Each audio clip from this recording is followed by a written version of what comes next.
কবল দুধের মতো জ্যোৎস্না তার ঢালিতেছে চাঁদ পূর্ণিমা। নষ্ট ক্ষেত, নষ্ট মাঠ, নদী নষ্ট, বীজ নষ্ট, বড় নষ্ট যখন সংসার, তখন হঠাৎ কেন দেখা দেয় নীলক্ষার নীলে তীব্র সৃষ্টি দিয়ে এত বড় চাঁদ। অতি অকস্মাৎ স্তব্ধতার দেহ ছিঁড়ে এ কোন ধ্বনি, কোন শব্দ, কিসের প্রবাদ? গোল হয়ে আসুন সকলে, ঘন হয়ে আসুন সকলে, আমার মিনতি আজ স্থির হয়ে বসুন সকলে। অতীত হঠাৎ হাতে হাত দেয় মানুষের বন্ধ দরজায়।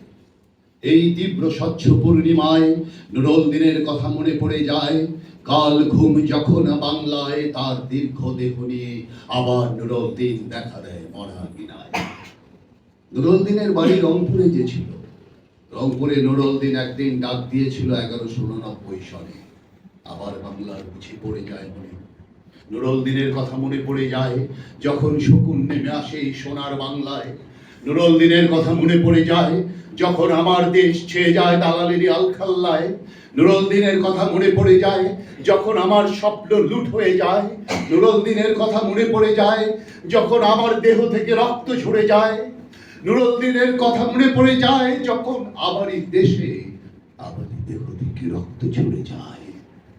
ইতিহাসের প্রতিটি পৃষ্ঠায় আসুন, আসুন তবে আজ এই প্রশস্ত প্রান্তরে স্মৃতির দুধ যখন জ্যোৎস্নার সাথে ঝরে পড়ে, তখন কে থাকে ঘুমে, কে থাকে ভেতরে, কে একালি সঙ্গ বসে অশ্রুপাত করে। সমস্ত নদীর অশ্রু অবশেষে ব্রহ্মপুত্রে মেশে। নুরুল দিনের কথাও যেন সারা দেশে পাহাড়ি ঢলের মতো নেমে এসে সমস্ত ভাষায়।